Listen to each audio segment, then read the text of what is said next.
Şeref Edil ağabeyim 500 ruble bize oynadı. Odat gelingizler. Eceler hareket kılыңızlar, çamlarınızlar.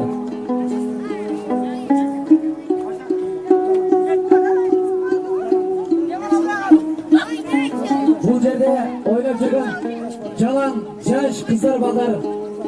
Gidecek abi para veringizler. Sizler de sonra salın melekler bir de odat. Çok kaysızlar.